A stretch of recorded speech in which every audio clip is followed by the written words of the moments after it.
Vintage car दिल छूने वाली कहानी। रमेश जी के अकेलेपन के दुख ने अब बचपना का रूप लेना शुरू कर दिया था। 5 साल पहले रिटायर होने से पहले उन्होंने बहुत कुछ प्लान करके रखा था, लेकिन उनकी पत्नी सीमा जी पहले ही अपने आगे के प्रवास के लिए निकल गई थी।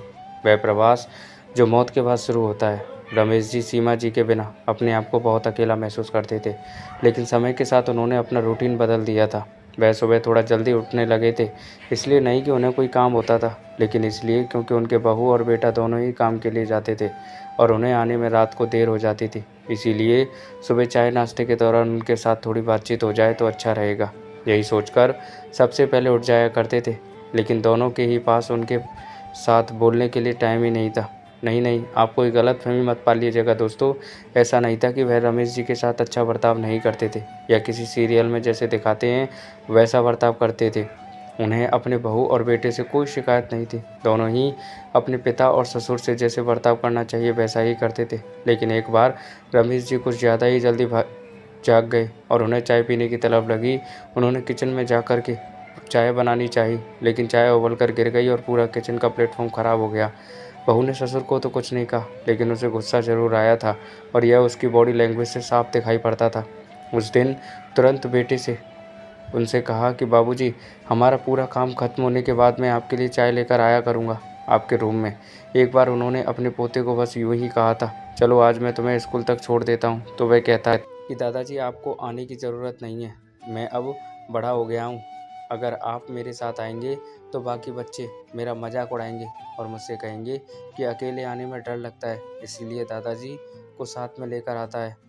उस दिन से रमेश जी चाहे सुबह कितनी ही जल्दी उठ जाएं, वह अपने रूम में ही रहते थे। हॉल में क्या चल रहा है उसका अंदाज़ा लेने के बाद ही बाहर आते थे। उन्हें पता चल गया था कि वह उनके जीवन का हिस्सा ज़रूर थे, लेकिन ऐसा हिस्सा जिसे ये लोग अनदेखा करना चाह रहे थे। अब उन्होंने अपना वक्त बिताने के लिए शाम को सैर सपाटे पर निकलना शुरू कर दिया था। उनका रास्ता तय था। वह अपने घर से निकलकर बाजार के 2-3 शोरूम के पास से हर दिन गुजरते थे। इन शोरूम में खड़ी रखी गाड़ियों को देखकर उन्हें अच्छा लगता था। उन्हें पहले से ही गाड़ियों का शौक था, इसीलिए यहाँ उनका वक्त अच्छा कटता था। एक दिन गाड़ियों में कुछ अलग दिखा। कई सारी नई और ब्रांडेड गाड़ियों में एक पुरानी गाड़ी ऐसी भी थी जो अलग रखी हुई थी।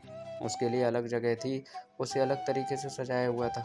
कौतूहलवश उन्होंने उसे देखने के लिए वह अंदर गए तो एक नई चमचमाते कपड़े पहने सेल्समैन उनकी तरफ आया और बोला, आइए सर, कौन सी गाड़ी देख रहे हैं आप? रमेश जी हिचकिचाते हुए बोले, नहीं, मैं सिर्फ देख रहा था, मुझे खरीदनी नहीं है। मुझे बस उस पुरानी गाड़ी को देखकर विचार आया कि इतनी पुरानी गाड़ी शोरूम में कैसे? दरअसल यह एक विंटेज कार है सर, इसे हमारे शहर के राजा ने आज़ादी के पहले खरीदा था। सेल्समैन ने उन्हें उस पुरानी गाड़ी के बारे में जानकारी देते हुए कहा, ऐसा क्या है बेटा, मुझे एक बात बताओ, हर नई गाड़ी पर उनकी कीमत लिखी हुई है, मगर उस पुरानी गाड़ी पर क्यों कोई कीमत नहीं लिखी हुई है? क्या उसे बेचना नहीं है? रमेश जी का सवाल सुन सेल्समैन बोला, ऐसी विंटेज गाड़ियों की कीमत पहले से तय नहीं होती, इनके सही कस्टमर को ही इनका मूल्य पता होता है। अगर थोड़े शब्दों में कहूँ तो यह गाड़ी महंगी से ज़्यादा मूल्यवान होती है।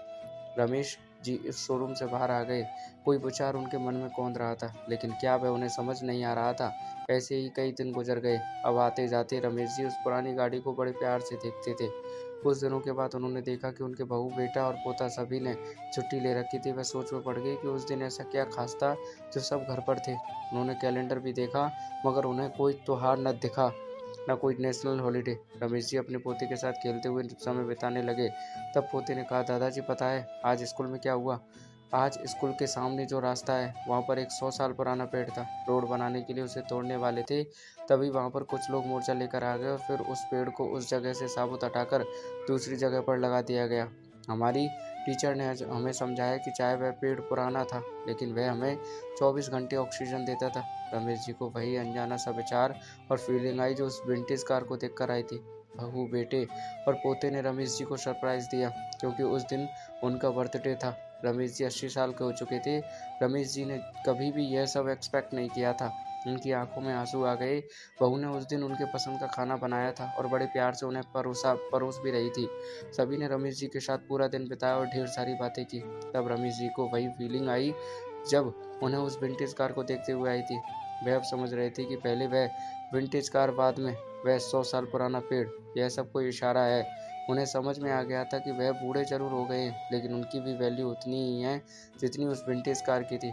दोस्तों, हर बेटा या बेटी अपने माँ बाप के साथ खराब व्यवहार नहीं करते। कभी कभी माँ बाप भी अपने अकेलेपन के चलते नेगेटिव सोचने लगते हैं। इस कहानी को उन सभी माँ बाप और बेटा बेटियों के साथ शेयर कीजिएगा दोस्तों, जो एक दूसरे को तो बेहद प्यार करते हैं, लेकिन कुछ परिस्थितियों और गलत फहमियों की वजह से एक दूसरे से दूर होते जा रहे हैं।